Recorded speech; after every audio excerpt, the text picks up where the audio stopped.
Okay, so good afternoon students. So हम देख रहे थे कि डाइजेशन, एब्जॉर्प्शन और ट्रांसपोर्टेशन प्रोसेस किस तरह से होती है। तो इसमें जो एंजाइम्स जो इन्वॉल्व होते हैं डाइजेशन प्रोसेस में, ठीक है, सो वो कौन कौन से होते हैं। ठीक है, सो हमको पता है, हमने प्रोटीन, कार्बोहाइड्रेट ये पढ़ा है। तो कार्बोहाइड्रेट के जो है वो फर्दर मेटाबॉलिज्म के लिए अलग अलग अलग जो एंजाइम्स है वो इन्वॉल्व होते हैं, राइट। जैसे हर एक डिफरेंट कार्बोहाइड्रेट के लिए डिफरेंट एंजाइम वहां पे पाया जाता है।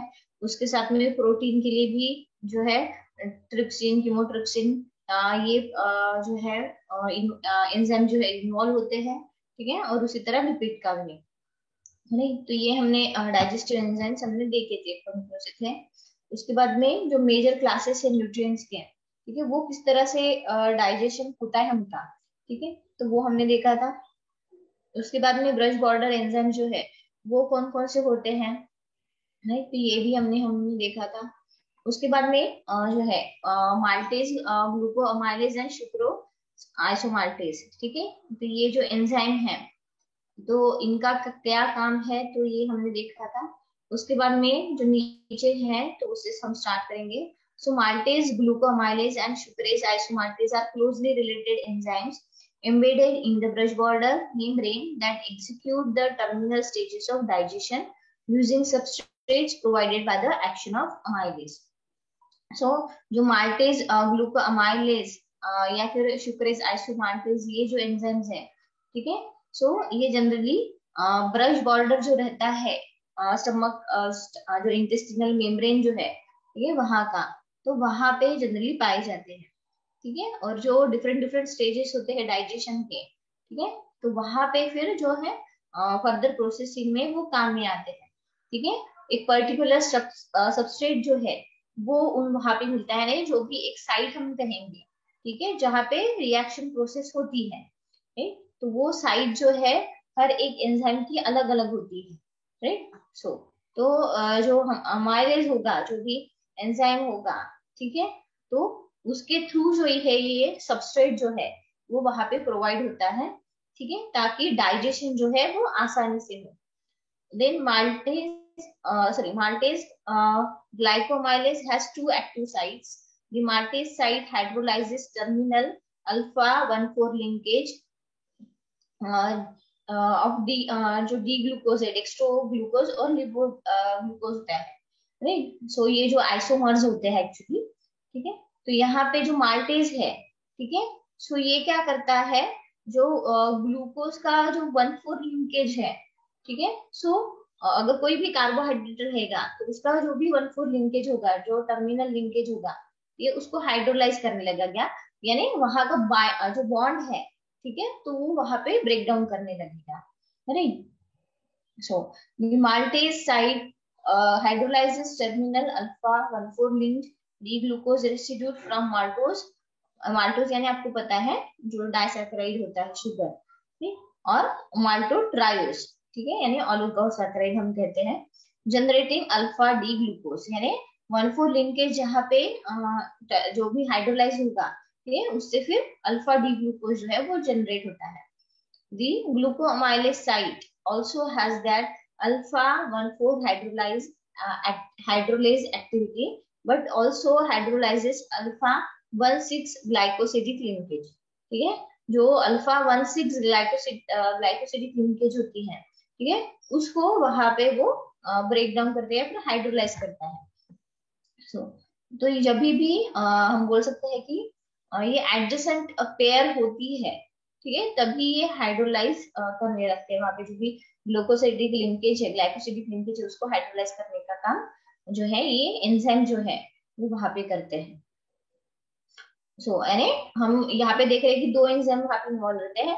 एक क्या करेगा, माल्टेज जो है एक टर्मिनल यानी 1,4 लिंकेज जो है उस टर्मिनल पे जाएगा, ठीक है, और दूसरा जो है 1,6 लिंकेज पे जाएगा, ठीक है, यानी दोनों जो टर्मिनल्स हैं, ठीक है, वहां पे वो अटैक करेंगे और वो ब्रेक डाउन करते हैं वो बॉन्ड को, ठीक है, जो भी ग्लाइकोसिडिक लिंकेज है, ठीक है, या फिर ग्लूकोज लिंकेज हम बोलेंगे, यानी जिस जो ग्लूकोज मॉलिक्यूल्स है वो एक दूसरे के साथ अटैच रहते हैं, राइट। जैसे पॉलीसैकेराइडल यूनिट हो गया हमारा एग्जाम्पल अगर लेते हैं तो, ठीक है। तो वहां पे हम देखते हैं कि दो से ज्यादा जो है मॉलिक्यूल्स जो है ग्लूकोज के वो प्रेजेंट रहते हैं एक साथ, जो है ग्लाइकोसिटिक लिंकेज से वो एक साथ अटैच रहते हैं, राइट। तो हमारे बॉडी में जब डाइजेशन होता है तो ये लिंक्स कैसे टूटते जाती है, यानी पॉलीसैकेराइड जो है उसी फॉर्म में कभी भी डाइजेस्ट नहीं होता और फिर एब्जॉर्ब भी नहीं हो पाता, राइट। वो डाइजेस्ट होता है, ठीक है। उसके बाद में जो भी पॉलीसैकेराइड यूनिट रहेगा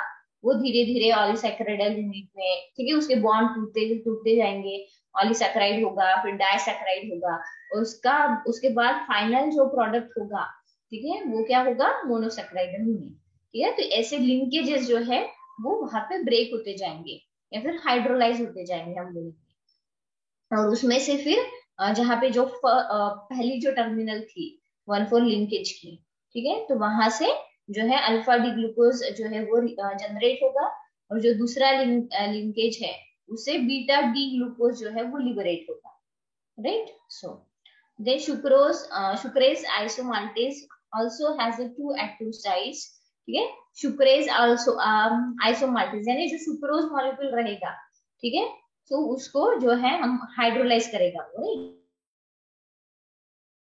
Maltase also has two active sites with different specificities. The sucrase site catalyzes hydrolysis of sucrase into fructose and glucose, ठीक है। तो जो शुक्रेज साइट होगी वो क्या करेगा, जो भी शुक्रेज साइट होगी, ठीक है, यानी शुक्रोज में जो भी हम बोल सकते हैं कि लिंकेजेस प्रेजेंट रहेगी, ठीक है। यानी शुक्रोज में आपको पता है दो मॉलिक्यूल्स रहते हैं, डाइसैकराइड हम जिसको बोलते हैं, राइट। तो शुक्रोज जो है वहां पे ग्लूकोज और फ्रुक्टोज जो है, ठीक है, वहां पे ये जो दो कंपाउंड्स है यानी जो मोनोसैकेराइड यूनिट है, अगर वो वहां पे रहते हैं, राइट, तो ये क्या करेगा, सुक्रेज जो है, ठीक है, वो जो भी साइट होगी, ठीक है, सो उसको हाइड्रोलाइज करेगा, यानी हम बोल सकते हैं कि कैटालाइज करेगा, ठीक है। और उसके बाद में ये सुक्रेज है, ठीक है, ये फिर जो भी सुक्रोज रहेगा, ठीक है, उसको क्या करेगा, फ्रुक्टोज और ग्लूकोज में हाइड्रोलाइज करेगा, यानी उसको डिस्ट्रीब्यूट कर देगा, उसका लिंक जो है वो तोड़ेगा, है नहीं। और फिर जो भी माल्टोज है, ठीक है, उसको भी वहां पे हाइड्रोलाइज करने का काम वहां पे वो ये करता है। सो ये आइसोमाल्टेज जो साइट है, ठीक है, सो ये बहुत इंपॉर्टेंट साइट मानी जाती है जो भी मैकेनिज्म होता है डाइजेशन का, ठीक है। सो उसके लिए तो यहाँ पे बताया गया है the isomaltase site is important as the major mechanism for digesting the alpha 1,6 linkages of the limit dextrins. ठीक है, कोई बता सकता है डेक्स्ट्रीन्स यानी क्या होता है? आपने शायद ये सुना होगा नाम, ठीक है, डेक्स्ट्रीन जिसको बोला जाता है, आपकी केमिस्ट्री में आया होगा। क्या होता है डेक्स्ट्रीन, कोई बता पाएगा?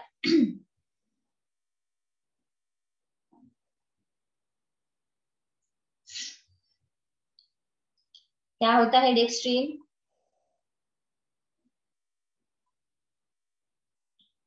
एक्चुअली देखिए, अभी यहाँ पे क्या प्रोसेस हो रही है, हाइड्रोलाइज, ठीक है।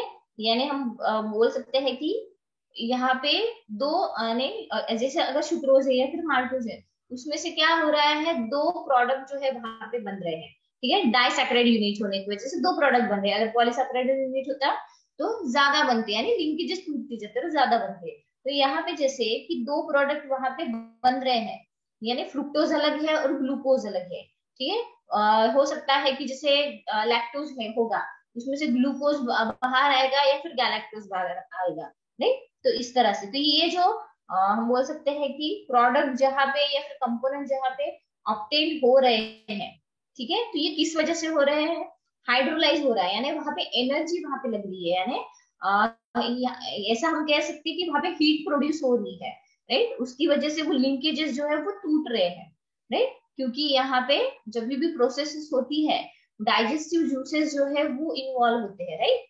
डाइजेस्टिव जूसेस होते हैं, उसके साथ में जो भी बाइल एसिड जो है, ठीक है, वो इन्वॉल्व रहता है। तो राइट, एक एसिडिक मीडियम में जो है ये जो भी कंपोनेंट्स है, ठीक है, ये डिस्ट्रीब्यूट होते हैं, और ऑब्वियस है एंजाइम जब एक्ट करता है उसके ऊपर, राइट, तभी ये जो है हम बोल सकते हैं कि लिंकेजेस टूटते जाती है, यानी हम कह सकते हैं वहां पे हीट क्रिएट होती जाती है, राइट। इसकी वजह से यहाँ पे जो एक डेक्स्ट्रीन जो है, ठीक है, ये एक टर्म वहां पे यूज की गई है, ठीक है। ये एक बेसिकली एक टर्म वहां पे यानी यानी बताई जाती है एक्चुअली। डेक्स्टिनेशन यानी यहाँ पे प्रोड्यूस जो भी वैरायटीज है प्रोडक्ट की, तो वो वहां पे प्रोड्यूस होना, राइट। तो वो उसको डेक्स्ट्रीन कहते हैं। उसके बाद में जैसे आपने जैसे माल्टोस वगैरह है, ठीक है। तो वहां से जो है माल्टोडेक्स्ट्रीन वगैरह ऐसा, ठीक है, तो वो वहां पे प्रोड्यूस होने लगता है। तो इस तरह से उसको हम बोल सकते हैं कि प्रोडक्ट जो है, वैरायटी ऑफ प्रोडक्ट जो है वो वहां पे प्रोड्यूस होने लगते हैं, ठीक है।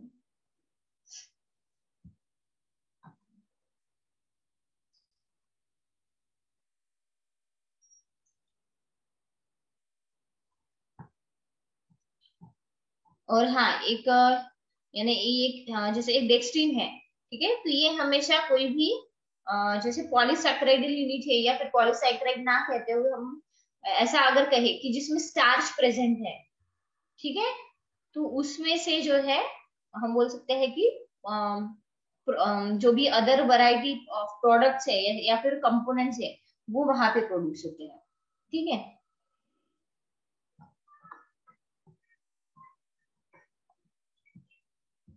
तो ये हमने देखा था कि डाइजेशन जो है डाइसैकेराइड और सैकेराइड जो है, ठीक है, ब्रश बॉर्डर जो लाइनिंग होती है वहां पे, तो किस तरह से होती है, राइट। तो यहाँ पे आप देख रहे होंगे कि जो ब्रश बॉर्डर है, ठीक है, वहां से जो एंजाइम है सुक्रेज आइसोमाल्टेज वो वहां पे रिलीज हो रहा है, ठीक है।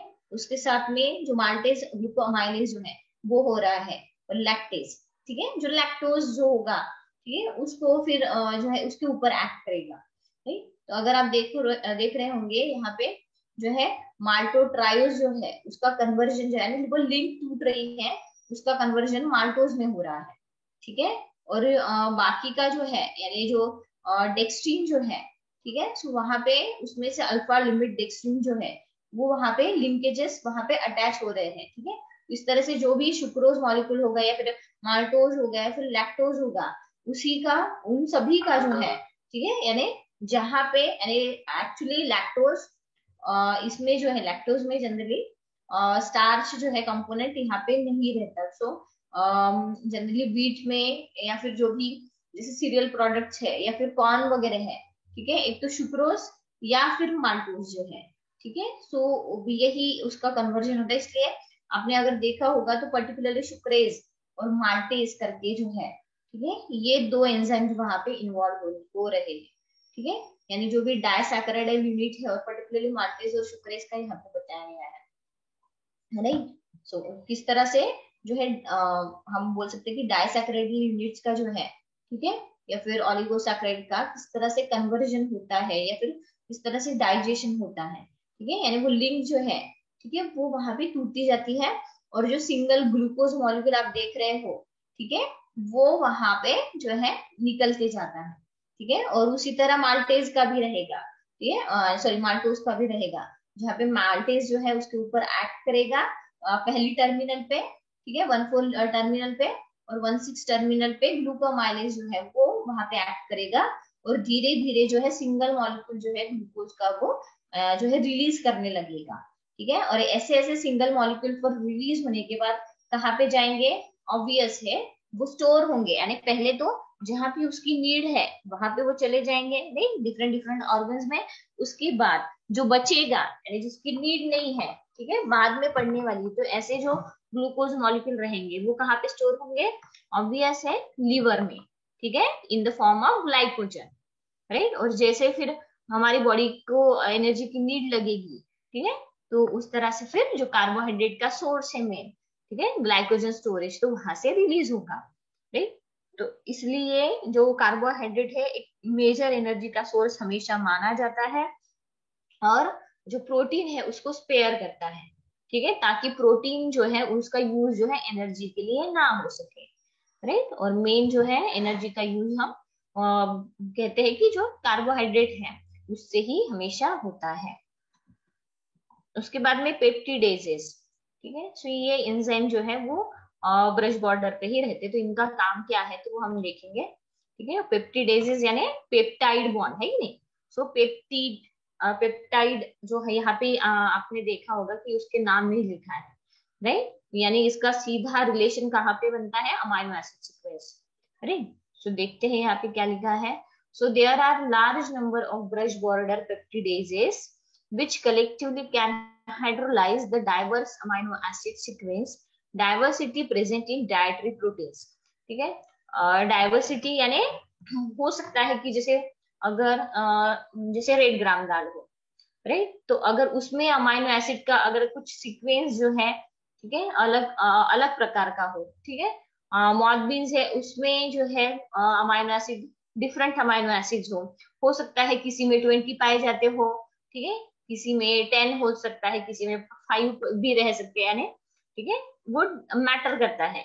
ठीक है, प्रोटीन की हम बोल सकते हैं क्वालिटी में, ठीक है, और जो उसमें प्रेजेंट अमाइनो एसिड के सीक्वेंस के ऊपर, राइट। सो तो यहाँ पे डाइवर्सिटी हमको दिखाई देती है, और सबसे ज्यादा जो हम बोल सकते हैं कि जो एनिमल प्रोटीन है, ठीक है, सो उसमें अच्छे अमाइनो एसिड जो है, ठीक है, अच्छा प्रोटीन, अच्छा हम बोल सकते हैं कि अमाइनो एसिड जो है, ठीक है, उनकी क्वालिटी अच्छी होती है।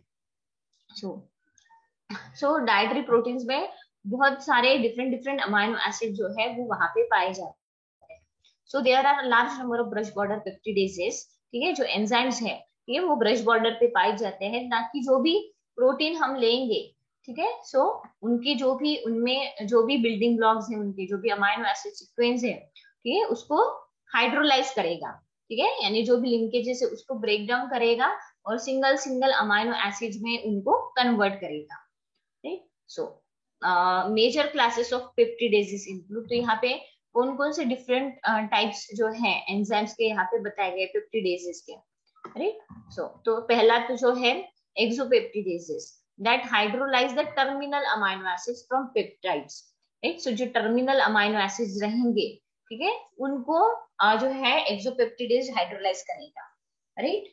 उसके बाद में some of these enzymes have activity against C terminal residues and other works on the N terminal amino acid. C terminal और एन टर्मिनल यानी जो कार्बन लिंकेज है, और एक नाइट्रोजन टर्मिनल जो है, ठीक है, यानी जहाँ पे हम बोल सकते हैं कि नाइट्रोजन जो है वो अटैच रहेगा, राइट। जो है एक्सोपेप्टिडेजेस क्या करेंगे, जो टर्मिनल अमाइनो एसिड्स है उसके ऊपर एक्ट करेंगे। इसमें से कुछ जो है एंजाइम जो है, ठीक है, वो सी टर्मिनल जो है, ठीक है, उस रेसिड्यूज जो है उसके ऊपर एक्टिविटी उनकी रहेगी, और जो अदर है उनकी एन टर्मिनल जो अमाइनो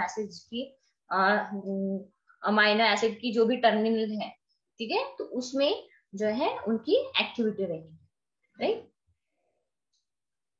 उसके बाद में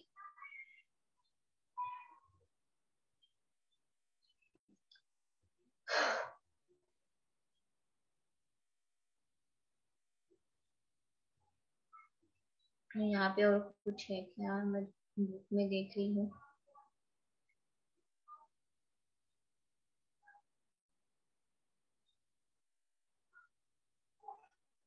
ठीक है। सो तो यहाँ पे दो टर्मिनल रहेंगे। कुछ एंजाइम जो है वो सी टर्मिनल, ठीक है, यानी कार्बन या फिर जो है कार्बोक्सिलिक टर्मिनल जो है, जिसको हम बोलते हैं जनरली, उसके ऊपर एक्ट करेंगे, या फिर जो अमाइनो टर्मिनल है, ठीक है, तो उसके ऊपर एक्ट करेंगे। जनरली हम कह सकते हैं कि जो हम बोल सकते हैं एंड जो रहेगा ना चेन का, राइट, वो तो उसके ऊपर एक्ट करेंगे, ठीक है। उसके बाद में टर्मिनल्स यानी and, okay, there activity is free amino acids और डाइपेप्टिडेजेस, ठीक है, यानी पॉलीपेप्टाइड्स एक्चुअली होते हैं वहां पे, ठीक है। तो वहां पे पेप्टिडेजेस जो है उसके ऊपर एक्ट करेंगे, पॉलीपेप्टाइड्स यानी बहुत बड़ी जो है लिंकेजेस वहां पे होती है, ठीक है, और जो भी अमाइनो एसिड्स हैं वहां पे पेप्टाइड बॉन्ड से अटैच होते हैं, उसका कन्वर्जन पॉलीपेप्टाइड का फिर जो है सिंगल जैसे टर्मिनल के जो है अमाइनो एसिड जो है हाइड्रोलाइज हो गए, ठीक है, या फिर रिलीज हो गए, उसके बाद में जो है फिर से वो अंदर जो है वो अंदर अंदर एंटर करेंगे और फिर से टर्मिनल टर्मिनल जो है वहां के बॉन्ड जो है वो रिलीज करते जाएंगे। ठीक है, तो इस तरह की हम बोल सकते हैं कि different types of amino acid जो है, यानी डाइवर्सिटी जो हमको वहां पे दिखाई देती है। ठीक है, so there activity yields free amino acids और डाइपेप्टाइड्स। ठीक है, डाइपेप्टाइड्स, ठीक है, यानी जो अमाइनो एसिड्स है, ठीक है, वो पेप्टाइड बॉन्ड से लिंकेज रहेंगे। ठीक है, यानी दो पेप्टाइड बॉन्ड जो है वो वहां पे रहेंगे। As an example of enzyme specificity and diversity, aminopeptidase p hydrolyzes and terminal amino acid from di, tri and oligopeptides। ठीक है, यहाँ पे आप देख रहे होंगे डाई, ट्राई एंड ऑलिगोपेप्टाइड्स। ठीक है, यानी वो बॉन्डिंग जैसे जैसे रिलीज होंगी उनका कन्वर्जन पॉलीपेप्टाइड से लेके ऑलिगोपेप्टाइड। ठीक है, उसके बाद हो सकता है कि पेंटापेप्टाइड वगैरह। ठीक है, इस तरह से जो है ट्राइपेप्टाइड, ठीक है, डाइपेप्टाइड, उसके बाद में पेप्टाइड। ठीक है, इस तरह से उनका कन्वर्जन वहां पे होता जाएगा। But only if they are linked to proline, whereas aminopeptidases A catalyzes the hydrolysis of terminal acidic amino acids such as glutamate and aspartate। ठीक है, सो यहाँ पे बोला गया है कि सॉरी, हाँ, but if only they are link to proline. ठीक है, पर अगर यानी ये जो लिंकेजेस है, यानी जो टर्मिनल अमाइनो एसिड्स है, ठीक है, वो वहां पे हाइड्रोलाइज हो रहे हैं, तो वो कब होगा कि जब भी वहां पे जो है प्रोलीन जो है, ठीक है, वो वहां पे लिंक रहेगा। ठीक है, सो बेसिकली जो प्रोलीन होता है, ठीक है, सो वो क्या होता है, ठीक है, सो जो हम बोल सकते हैं कि प्रोलीन जो होता है वो जो अमाइनो एसिड है, ठीक है, तो वही होता है प्रोलीन अमाइनो एसिड जो हम बोलते हैं। ठीक है, तो एक्चुअली हम बोल सकते हैं कि जो प्रोलीन होता है एक एसिड ही होता है एक्चुअली। ठीक है, एक हम बोल सकते हैं इसको क्या कहेंगे, प्रोटियोजेनिक अमाइनो एसिड उसको कहा जाता है। ठीक है, यहाँ पे आप देख, अगर आपने केमिस्ट्री में पढ़ा होगा तो आपने देखा होगा कि ऐसे -NH2 करके जो है अमाइनो ग्रुप वहां पे प्रेजेंट रहता है। ठीक है, तो वो तो प्रोलीन वहां पे ग्रुप जो है, ठीक है, वहां पे प्रेजेंट रहता है। आपने उतना डीप में तो नहीं जाएंगे हम। ठीक है, सो तो वहां पे ऐसे जैसे कार्बन के कम से कम अगर मैं बोलूँ तो 4 to 5, जो अगर प्रोलीन का स्ट्रक्चर देखिए 4 to 5 कार्बन रहेंगे उसमें। ठीक है, उसके बाद में यानी अंदाजन मैं बता रही हूँ 4 to 5, उसके बाद में हाइड्रोजन जो है 9 to 10 रह सकते हैं। ऐसा कुछ फॉर्मूला है, C4C5H, हाँ, C5H9 और NO2। ठीक है, ये प्रोलीन का फॉर्मूला है। ठीक है, सो तो ये जनरली हम बोल सकते हैं कि एक प्रोटियोजेनिक जो है अमाइनो एसिड होता है। ठीक है, और यहाँ पे जो है और जो -NH2 ग्रुप है प्रोलीन में जो है वो वहां पे अटैच नहीं रहता। ठीक है, वो अमाइनो एसिड जो है उसके लिंकेजेस पे ही अटैच रहता है। ठीक है, और वहां पे जो है -NH2 ना रहते हुए जो सेकेंडरी अमाइन होगा, ठीक है, तो उसमें फिर जो नाइट्रोजन ग्रुप है वो प्रेजेंट रहता है। तो वहां पे फिर NH2+ जो है वो वहां पे जो है हम बोल सकते हैं लिंकेजेस के ऊपर प्रेजेंट रहेगा। ठीक है, जब भी कोई भी कंडीशन, यानी ये एक्चुअली नेचुरल ऑर्गेनिक कंडीशन होती है। अरे हम इसको मैंने नेचुरल ना कहते हुए एक बायोलॉजिकल टर्म जिसको कहेंगे। ठीक है, सो वो जनरली इसको कहा जाता है। राइट, ये आपको डिटेल में जो है ये जो स्ट्रक्चर है वो केमिस्ट्री में आपने जो है पढ़ा होगा। ठीक है, आपको है केमिस्ट्री में पूरा डिटेल किस तरह से वो लिंकेजेस बनती है और किस तरह से जो लिंकेजेस है उसमें से जो अमाइन ग्रुप है वो किस तरह से बाहर निकलता है और किस तरह से जो है टर्मिनल जो अमाइनो एसिड्स है, ठीक है, वो ब्रेक डाउन होने लगते हैं। तो वो सब आपको डिटेल में है केमिस्ट्री में। ठीक है, तो हमको इतना डिटेल में नहीं है। सो ये जो है अगर एग्जाम में जो है सिर्फ आपको यानी पूछा जा सकता है कि जैसे MCQs अभी रहेगा, राइट, 4 ऑप्शन आपको दिए रहेंगे, तो ऐसा ही सिर्फ क्वेश्चन रह सकता है वहां पे कि जो ब्रश बॉर्डर एंजाइम्स है, ठीक है, इसमें से कौन सा है, ठीक है, तो ये आपको पता होना चाहिए कि पेप्टिडेजेस है, इसमें माल्टेज है, ठीक है, जो भी एंजाइम रहेंगे तो वो आपको पता होना चाहिए। ठीक है, तो इसलिए बस, बाकी इतना ज्यादा जो है ये नहीं रहेगा। इसके अलावा प्रोटीन जो है ये उसके वो डाइजेशन करने के लिए कौन से एंजाइम जो है वो इन्वॉल्व होते हैं, उसके बाद में लिपिड, देन कार्बोहाइड्रेट के, तो हो सकता है वहां पे माल्टोज के एब्जॉर्प्शन के लिए कौन सा एंजाइम रहता है, तो वहां पे 4 ऑप्शन दिए रहेंगे। ठीक है, तो माल्टेज वहां पे हो सकता है, या फिर इसी तरह भी हो सकता है, ठीक है, माल्टेज ग्लूकोअमाइलेज। ठीक है, ये भी हो सकता है ऑप्शन में, तो ये भूलना नहीं है कि ये अगर माल्टेज ग्लूकोअमाइलेज दिया है तो वहां पे टर्मिनल जो है लिंकेजेस टूटते हैं, तो ये आपको वो थोड़ा ध्यान में रखना होगा। ठीक है, वहां पे ऑप्शन में माल्टेज भी हो सकता है, या फिर माल्टेज ग्लूकोअमाइलेज भी वहां पे हो सकता है। ठीक है क्योंकि जो अमाइलेज है, ठीक है, जो मेन एंजाइम रहता है जब सलाइवा जो एंटर होता है फूड में, ठीक है, तब अमाइलेज भी एंटर होता है, आप सभी को पता है, राइट। तो जो अमाइलेज है वही एंजाइम होता है कि एक एक्टिव साइट जो है, सबस्ट्रेट बोलेंगे हम, वो वहां पे क्रिएट करता है, ठीक है, फर्दर प्रोसेसिंग के लिए। यानी हम ऐसा कह सकते हैं पहला एंजाइम जब फूड को तैयार करता है डाइजेशन के लिए, वो अमाइलेज होता है। ठीक है, और उसके बाद में फिर बाकी के एंजाइम जो है ऐड ऑन होते जाते हैं, फिर उसको फिर जो है जो भी फूड का मिक्स रहेगा उसको फिर से डिग्रेड करना स्टार्ट कर देते हैं, नहीं। यानी जितने हम बोल सकते हैं लिंकेजेस, जितना टूटना है उनके लिंकेजेस, उतना वो टूटते जाता है। जैसे डाइसैकराइड का लास्ट कौन सा एंड प्रोडक्ट होगा, ग्लूकोज का होता है। ठीक है, और उसके साथ में कुछ जैसे कार्बोहाइड्रेट मेटाबॉलिज्म होता है, ग्लूकोज फॉर्म होता है, और उसके साथ कुछ बाय प्रोडक्ट भी वहां पे निकलते हैं।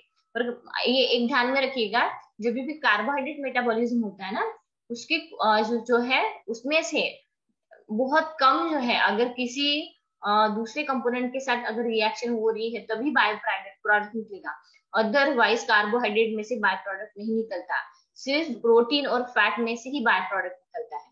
इसलिए हमेशा कार्बोहाइड्रेट जो है एज एन एनर्जी का सोर्स जो है, मेजर सोर्स जो है वो माना जाता है। ठीक है, क्यों, हम हमेशा ये क्वेश्चन मार्क आता है कि क्यों प्रोटीन और फैट क्यों नहीं पहले एनर्जी का सोर्स माना जाता है, क्यों कार्बोहाइड्रेट की जगह हम प्रोटीन और फैट क्यों नहीं यूज कर सकते। कारण यही है कि जो बाय प्रोडक्ट या फिर बाय प्रोडक्ट और उसके साथ में वेस्ट प्रोडक्ट जो है, ठीक है, वो प्रोटीन और फैट में से बहुत ज्यादा निकलते, कार्बोहाइड्रेट में से, यानी हम ऐसा भी कह सकते हैं निकलते भी नहीं कार्बोहाइड्रेट में से। ठीक है, उनका प्रोसेस जो है फर्दर जो है वो होते जाता है, यानी कार्बोहाइड्रेट में से कोई मॉलिक्यूल निकलेगा तो वो फर्दर दूसरी रिएक्शन में जो है एंटर करेगा। इस तरह का कार्बोहाइड्रेट मेटाबॉलिज्म की प्रोसेस होती है। यानी आप देखोगे कितनी सारे ग्लूकोनियोजेनेसिस, ग्लाइकोलिसिस, ठीक है, ग्लूकोनियोजेनोलिसिस, ठीक है, इस तरह की प्रोसेस होती है। यानी एक मैकेनिज्म, एक मेटाबॉलिज्म से एक प्रोडक्ट निकला नहीं तो वो दूसरे में एंटर होता है। तो इसलिए हमेशा कार्बोहाइड्रेट एक एनर्जी का जो है मेजर सोर्स और एक अच्छा सोर्स माना जाता है, यानी वो रिप्लेस नहीं कर सकता कोई भी प्रोटीन या फिर फैट को। कार्बोहाइड्रेट जो है वो अपनी जगह ही रहेगा। ठीक है, अगर आप बोलोगे कि नहीं कार्बोहाइड्रेट जो है हम नहीं लेते, हम सिर्फ प्रोटीन और फैट के ऊपर रहते हैं, नहीं, ऐसा नहीं होता।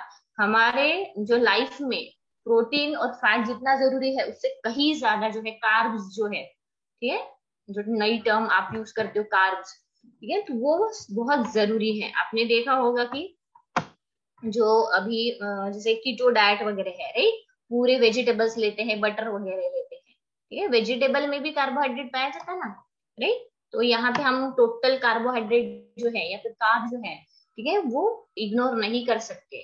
ठीक है, हमको कार्बोहाइड्रेट का सोर्स तो हमेशा चाहिए, भले ही आप शुगर वगैरह स्किप कर दो, ठीक है, पर अदर जो सोर्सेस है कार्बोहाइड्रेट के, वो तो डाइट में होना बहुत जरूरी है। अदरवाइज जो बॉडी की एनर्जी की नीड है, ठीक है, वो प्रोटीन और फैट जो है वो भले ही यानी नीड वो पूरी कर दे, पर उसमें से जो है उसके टॉक्सिक इफेक्ट जो है हमारे बॉडी में हो सकते हैं अगर उनका यूज जो है हम एनर्जी प्रोडक्शन के लिए करने लगे, क्योंकि उनमें से वेस्ट प्रोडक्ट और सबसे ज्यादा बाय प्रोडक्ट उसमें से ही निकलते हैं। ठीक है, कार्बोहाइड्रेट में से नहीं निकलता, ये आप हमेशा के लिए ध्यान में रखिए। ठीक है, तो इसलिए कार्ब्स कम करना, ठीक है, या हम जैसे आजकल का फैड बन गया है, ठीक है, लो कार्ब डाइट, ठीक है, ऐसा नहीं है। जितना का एनर्जी की हमको जरूरत होती है, ठीक है, तो मेजर सोर्स कार्बोहाइड्रेट ही होता है। भले आप सुक्रोज जो है, ठीक है, शुगर जो है, सिंपल शुगर जो है वो अवॉइड कर दो, ठीक है, पर पॉलीसैकेराइड जो है या फिर जो सोलूबल फाइबर्स है, तो वो आपको जो है आपके डाइट में इनकॉर्पोरेट करने ही पड़ेंगे। और हमेशा याद रखिए कि डायबिटिक पेशेंट का तो अलग बात है, ठीक है, वो अभी उस कंडीशन से जूझते, तो इसकी वजह से हम उनके डाइट के इसमें से हम सिंपल शुगर्स वगैरह निकाल देते हैं, राइट। पर अगर नॉर्मल पर्सन के लिए देखे, ठीक है, तो कभी भी कम से कम 2 एक्सचेंजेस जो है शुगर के, या फिर हम बोल सकते हैं कि अबाउट 40 ग्राम शुगर जो है, 40 या फिर 20 ग्राम, ठीक है, वो तो पर्सन जो है आसानी से ले सकता है। सुबह की चाय या फिर शाम की चाय, ठीक है, या 2 टाइम जो है आप एक एक टीस्पून या फिर 2 2 टेबल स्पून जो है, sorry, 1 table spoon 1 table spoon, ठीक है, तो इस तरह से आप डेली ले सकते हो। उससे कुछ भी हम बोल सकते हैं कि आपका कार्ब्स भी नहीं बढ़ेंगे, या फिर जो एम्प्टी कैलोरीज बोलते हो आप, वो भी नहीं बढ़ेगा। आप देखते होंगे किसी किसी के, आपके ही इसमें जो है, किसी के खाने में जो है, खाना खाने के बाद में हमेशा स्वीट खाया जाता है, किसी के इसमें होगा रिलीजन में, राइट, तो उनका बढ़ता है कि नहीं बढ़ता, ठीक है, क्यों नहीं बढ़ता? क्योंकि उनका ओवर कंजम्पशन है ही नहीं। ओवर कंजम्पशन अगर होता तो उसके जो है चेंजेस जो है बॉडी में वो दिखने लगते हैं, ओबेस, जैसे ओबेसिटी वगैरह है, राइट। पर अगर आप कम मात्रा में अगर खाओ, ठीक है, तो सुक्रोज या फिर शुगर का भी कुछ गलत इम्पैक्ट नहीं पड़ता। आजकल बहुत निकल चुका है कि नहीं, जो व्हाइट चीजें है या फिर जो शुगर है, वो हमारी बॉडी के लिए जो है हेल्दी नहीं होती, ठीक है, हाँ ठीक है, हेल्दी नहीं होती, ठीक है, पर आप उसको स्किप भी नहीं कर सकते, ठीक है। अगर नॉर्मल है तो एनर्जी का सोर्स कहाँ से ढूंढना, ठीक है, एक तो सुक्रोज है या फिर जो पॉलीसैकेराइडल यूनिट्स है वही होंगे ना, राइट। तो इसलिए आप हमेशा ही देखते होंगे कि पेशेंट को भी ग्लूकोज जो है वो चढ़ाया जाता है कि नहीं, क्योंकि इंस्टेंट एनर्जी जो है हमको उसी से ही मिलती है। तो हमेशा आप भी ध्यान में रखिए कि 2 चम्मच चीनी या फिर 4 चम्मच चीनी से कुछ भी नहीं होता, ठीक है, वो तो हमारे पूरे दिन भर की एनर्जी का जो है हाफ भी नहीं है, ठीक है, तो बहुत कम खाते हैं। हाँ, अगर आप सवेरे शाम जो है रात को यानी इतना ओवर कंजम्पशन कर रहे हो तो ऑब्वियस है, ठीक है, वो हमारी बॉडी के ऊपर जो है गलत इम्पैक्ट उसका होगा ही, राइट। तो ये आपको भी ध्यान में रखना है। तो कभी भी जो है नॉर्मल पेशेंट को जो भी आप डाइट सजेस्ट करोगे, ठीक है, तो अगर वो डायबिटिक है, ठीक है, या फिर शुगर लेवल्स बढ़ी हुई है, तो फिर वहां पे हम देख सकते हैं कि ना दे। अदरवाइज, ठीक है, आप शुगर आप डाल सकते हो डाइट में, या फिर अगर अच्छा सब्स्टिट्यूट अगर डालना है, यानी रिफाइंड वे में प्रोडक्ट्स ना देते हुए, ठीक है, अगर रॉ फॉर्म में दे, ठीक है, यानी जैसे शुगर केन का जूस है या फिर जैगरी है, ठीक है, अगर उस फॉर्म में भी दे, ठीक है, तो भी अच्छा रहेगा। और एक चीज और यहाँ पे बतानी है कि जो है डायबिटीज तो यानी आपको अगले साल है, पर अगर किसी के घर में आपका होगा, कोई पेशेंट अगर होंगे डायबिटीज वाले, ठीक है, तो ये रहता है कि नहीं हम शुगर नहीं ले सकते पर जैगरी ले सकते हैं, ठीक है, ऐसा बिल्कुल गलत है, ठीक है, ये सही नहीं है। शुगर जो है वो कहाँ से बनती है, ठीक है, केन से ही बनती है ना, और जैगरी कहाँ से बनती है, केन से ही बनती है, राइट। सो सिर्फ शुगर जो है वो रिफाइंड जो प्रोडक्ट है, राइट। अदरवाइज जो स्ट्रक्चर है या फिर हम बोलेंगे फॉर्मूला है या फिर जो उनके कंपोनेंट्स है वो सेम ही है ना, वो चेंज कहाँ पे हो रहे हैं, ठीक है। तो ऐसा आप भी मिथ ये रखिए मत कि हम शुगर पेशेंट को शुगर नहीं दे सकते पर जैगरी दे सकते हैं। ये आपको भी समझना होगा, कोई भी मीठी चीज जो है हम वहां पे नहीं देते, राइट। तो ये आपको समझ में आ गया कार्बोहाइड्रेट का, ठीक है।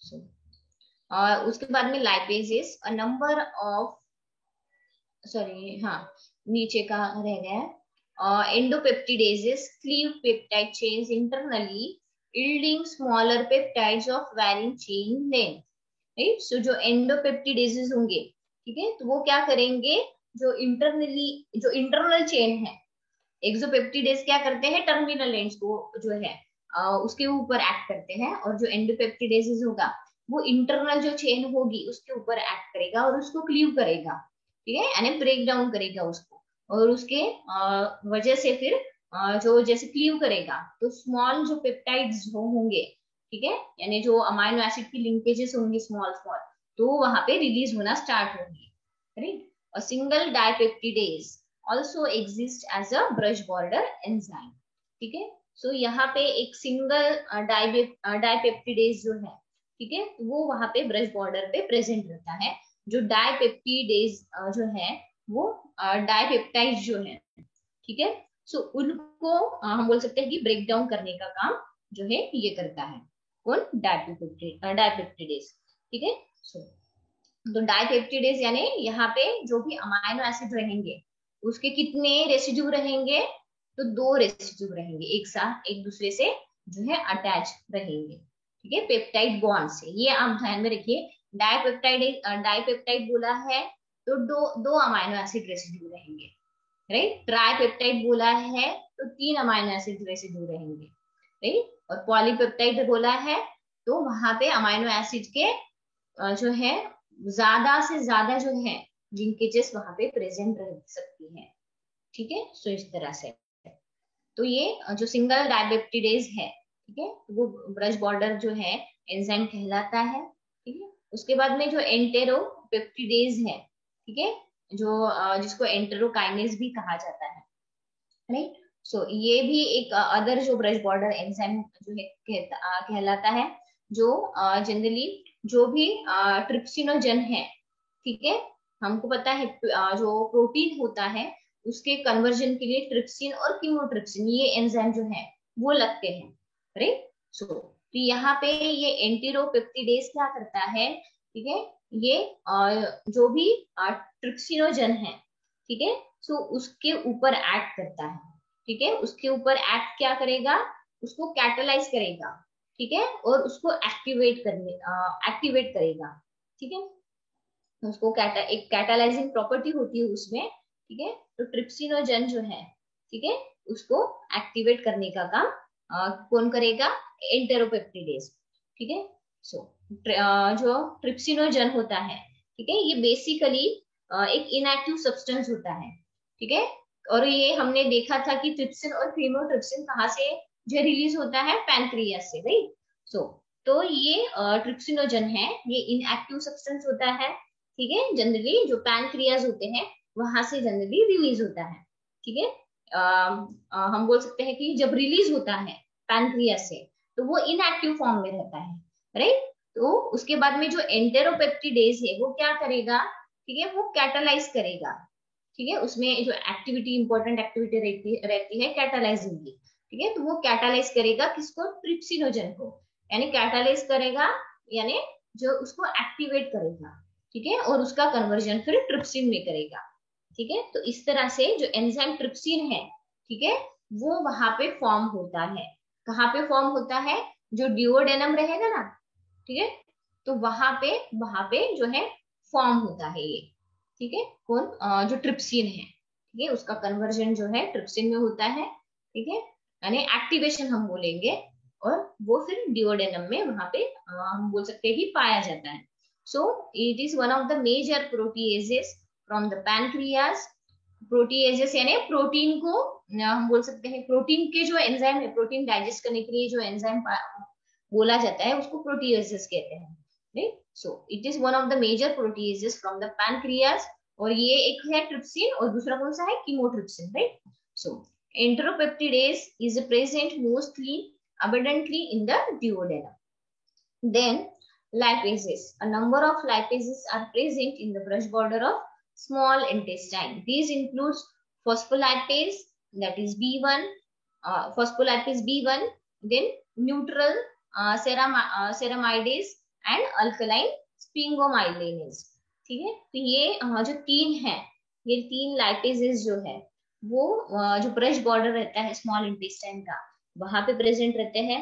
सो ये जो लाइपेजेस है, ठीक है, तो ये किसके ब्रेकडाउन में हेल्पफुल होते हैं? सो फैट्स के, ठीक है, जो भी फूड में से जो भी फैट हमको मिलेगा, ठीक है, तो उसके ऊपर जनरली ये लैपेजेस एक्ट करते हैं, और जनरली जो भी फैट्स रहेंगे ये जब एंजाइम्स के ऊपर, ठीक है, तो फिर इंटेस्टाइन में जो है वो फैट जो है वो एब्जॉर्ब होते हैं, ठीक है।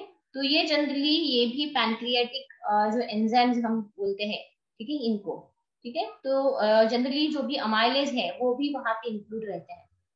सो जैसे हम देख सकते हैं कि जो ये लाइपेजेस है, ठीक है, तो ये अमाइलेज के साथ मिलके कुछ जैसे फैट को तो वहां पे जो है एब्जॉर्ब कर ही रहे हैं, ठीक है, उसके साथ में कभी कभी ये जो है जैसे प्रोटीएजेस जो है उसके साथ में मिल जाते हैं, तो शुगर बिल्डिंग ब्लॉक्स जो है, ठीक है, सो उसमें कन्वर्ट होता है ना, स्टार्च जब होता है ना, starch, ठीक है, वो शुगर बिल्डिंग ब्लॉक जो है ना ग्लूकोज मॉलिक्यूल्स में भी कन्वर्ट होने में हेल्पफुल रहता है ये लाइपेजेस। उसके बाद में जो प्रोटीएजेस जो है उनके साथ भी काम करते हैं, ठीक है। तो यानी हम बोल सकते हैं कि जो है कुछ एंजाइम जो है दूसरे प्रोसेस में भी इन्वॉल्व होते हैं, नहीं। सो ये लाइपेजेस जो है जनरली हमेशा ब्रश बॉर्डर जो है, ठीक है, स्मॉल इंटेस्टाइन के वहां भी पाए जाते हैं, उसके साथ में ब्लड में भी पाए जाते हैं, जो भी पैनक्रियास जो है वो जो जूस सिक्रेट करता है, ठीक है, वहां पे भी पाए जाते हैं, ठीक है, उसके साथ में एडिपोज टिश्यूज जो है उसमें भी पाए जाते हैं, राइट। सो तो ये जो हम बोल सकते हैं कि लाइपेजेस जो है फैट को डाइजेस्ट करने के लिए हेल्पफुल होते हैं, राइट। उसके बाद में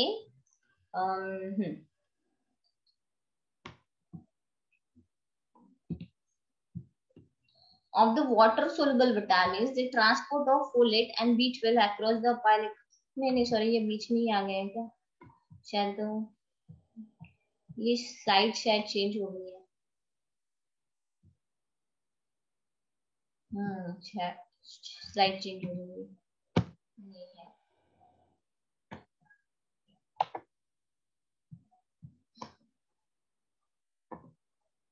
उसके बाद में ट्रांसपोर्टेशन हम देखते हैं।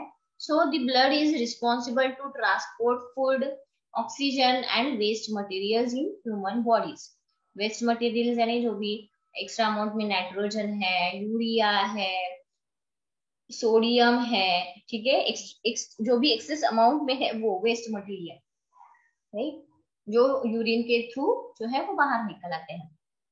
Blood usually consists of fluid medium known as plasma, where the cells remain suspended.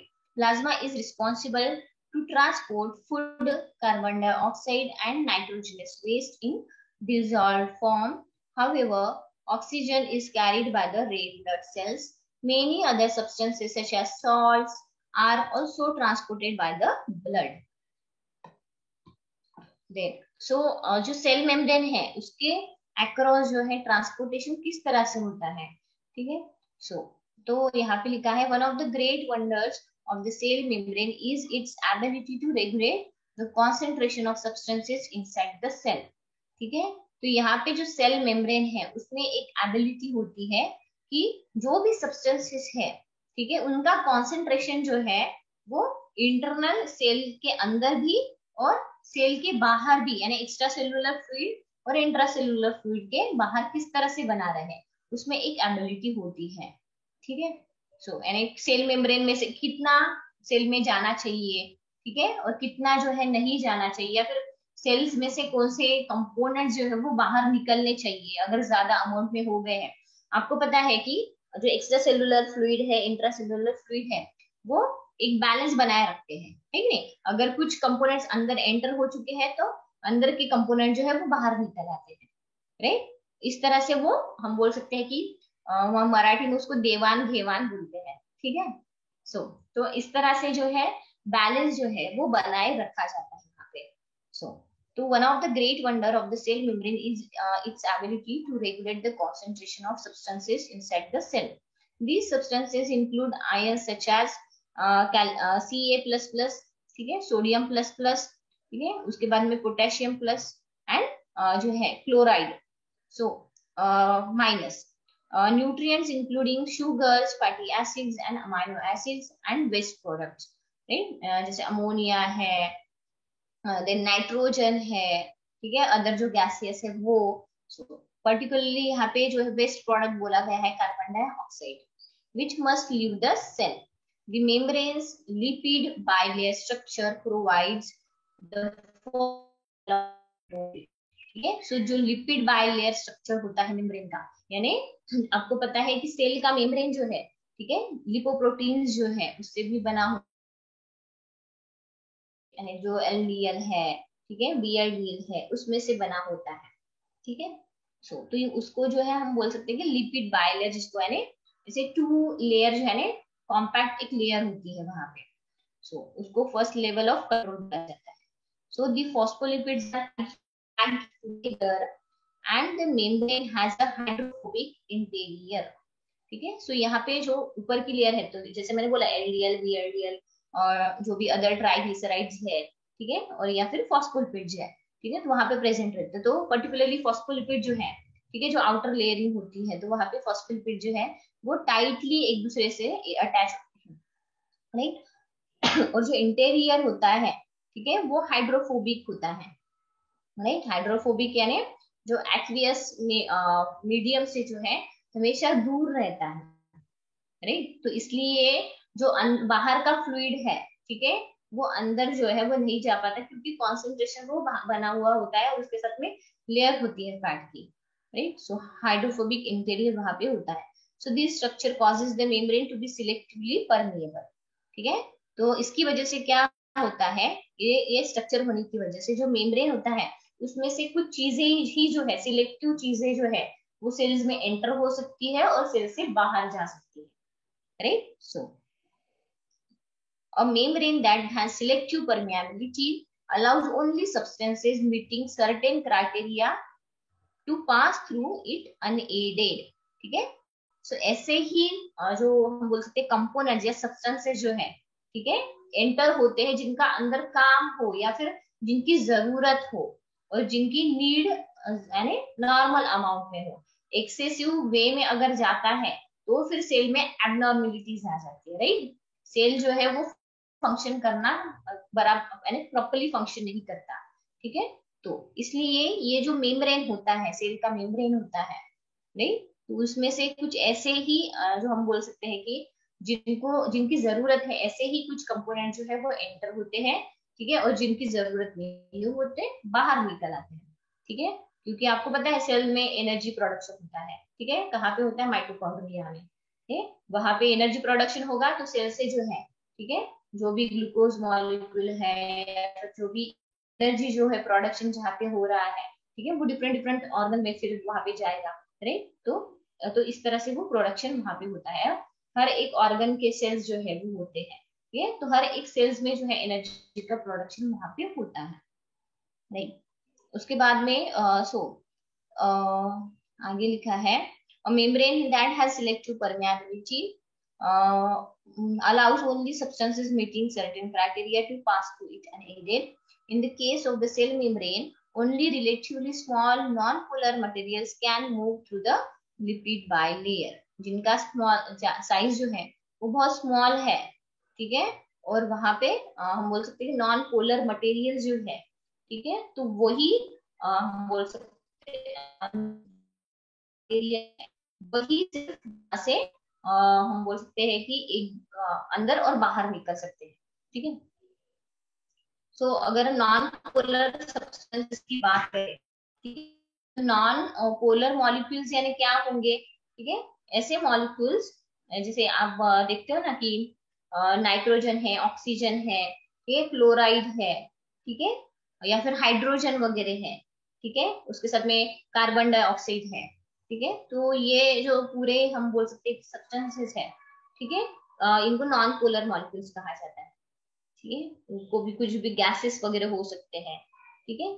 So nitrogen है, ऑक्सीजन है, कार्बन डाइऑक्साइड है, तो ये इस तरह के जो है नॉन पोलर सब्सटेंसेस वहां पे एंटर और जो है वहां से बाहर भी निकल सकते हैं।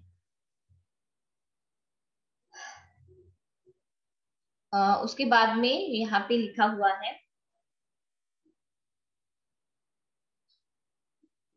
कहाँ पे गए? हाँ, so all substances that move through the, sorry, हाँ, non polar materials can move through the lipid bilayer, यहाँ पे बताया है। तो remember details of the membrane are non, some examples of these are other lipids, oxygen and carbon dioxide gases, and alcohol. However, water soluble materials like glucose, amino acids and electrolytes, sodium है, ठीक है, potassium है, chloride है, right, इस तरह के electrolytes, so need some assistance to cross the membrane, ठीक है, नीड सम असिस्टेंस, यानी ये जो ग्लूकोज, अमाइनो एसिड या फिर इलेक्ट्रोलाइट मॉलिक्यूल्स हैं, ठीक है, इनको कुछ हम बोल सकते हैं कि एक वहां तक सेल के अंदर जाने के लिए, ठीक है, कुछ ऐसे कंपोनेंट्स या फिर हम बोल सकते हैं कि एक कैरियर चाहिए होता है, राइट, जैसे अगर आपने देखा होगा कि ग्लूकोज जो है, ठीक है, वो सेल में किस तरह से एंटर होता है, ठीक है, जब पैनक्रियास से इंसुलिन जब सिक्रेट होता है, तो इंसुलिन क्या करता है, ग्लूकोज मॉलिक्यूल के साथ बाइंड होके ग्लूकोज मॉलिक्यूल को सेल्स तक ले जाने का काम जनरली इंसुलिन करता है। तो इस तरह के कैरियर जो है, ठीक है, या फिर असिस्टेंट जो है, वहां पे उनकी नीड लगती है,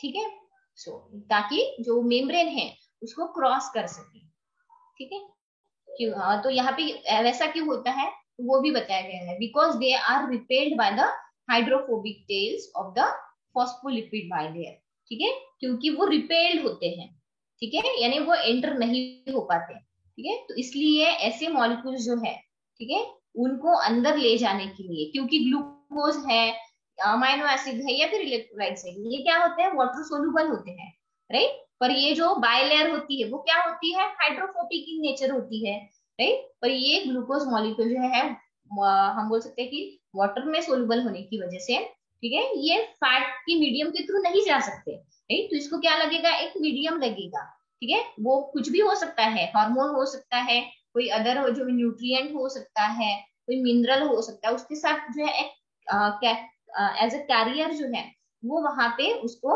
जो है अटैच करके जो है वो उसके थ्रू लेके जाता है, जैसे हमने देखा था कि लिपिड एब्जॉर्प्शन जो है वो नहीं हो पाता, तो उसको जो है जो भी मिनरल्स है वो उसके साथ अटैच होते हैं, राइट, और उसको एज अ कैरियर जो है एक्वियस सॉल्यूशन में वो लेके आते हैं, राइट, ये हमने देखा था, वो लिपिड का हुआ, पर यहाँ पे जो है वो लेयर जो है वो हाइड्रोफोबिक होती है, ठीक है, तो इसकी वजह से ये ग्लूकोज, अमाइनो एसिड या फिर इलेक्ट्रोलाइट जो है, ठीक है, ये जनरली एक्वियस सॉल्यूशन में काम करते हैं, राइट, तो ये तो फैट लेयर के जो है बीच में से नहीं जा सकते, तो जो है रिपेल्ड होते हैं, ठीक है, यानी एंटर नहीं हो पाते, रिपेल्ड होते हैं, सो इसकी वजह से क्या होता है, तो यहाँ पे उसको कैरियर लगता है, जैसे ग्लूकोज में इंसुलिन लगेगा, राइट, सो तो इस तरह से फिर वो हमारे एक असिस्टेंट के साथ जो है वो सेल्स में एंटर होते हैं, यानी आप बोल सकते हो कि एक कंपोनेंट लगता है उस वहां पे, ठीक है, उसको वहां तक ले जाने के लिए, ठीक है, तो इस तरह से, so all substances that move through the membrane do so by one of two general methods which are categorized based on the whether or not energy is required, ठीक है, और यहाँ पे जो है जो भी सब्सटेंसेस मूव हो रहे हैं, एक तो उसको एनर्जी की जरूरत होती है, या फिर ऐसे सब्सटेंसेस जो होते हैं जिनको मूव करने के लिए, ठीक है, इनटू द सेल एनर्जी की जरूरत नहीं पड़ती, ये हमने देखा है, तो फिर से हम रिवीजन में वो देखेंगे, सो तो यहाँ पे बोला गया है passive transport is the movement of substances across the membrane without the expenditure of cellular energy, यानी पैसिव ट्रांसपोर्ट ऐसी ट्रांसपोर्टेशन है सब्सटेंसेस की जहां पे सेलुलर एनर्जी की जरूरत नहीं होती, ठीक है, यानी विदाउट सेलुलर एनर्जी जो है, ठीक है, वो जो हम बोल सकते हैं सब्सटेंसेस जो है वो मूव होते जाता है सेल मेम्ब्रेन के अंदर, right? In contrast, active transport is the movement of substances across the membrane using energy from adenosine triphosphate, that is ATP, right? तो ऐसे सब्सटेंसेस जो है जिनको मूव करने के लिए एनर्जी की जरूरत होती है वो उसको एक्टिव ट्रांसपोर्ट कहा जाता है, उस ट्रांसपोर्टेशन को एक्टिव ट्रांसपोर्ट कहा जाता है, राइट, सो तो यहाँ पे हम रुकते हैं, उसके बाद में नेक्स्ट क्लास में जो है हम डायफ्लैम का कंटिन्यू कर लेंगे, ठीक है, और टाइम बचा तो फिर हम ये पैसिव ट्रांसपोर्ट और एक्टिव ट्रांसपोर्ट सिंपल डिफ्यूजन हम देखेंगे। Okay, so thank you all present रहने के लिए। Thank you. Thank you ma'am. Thank you ma'am.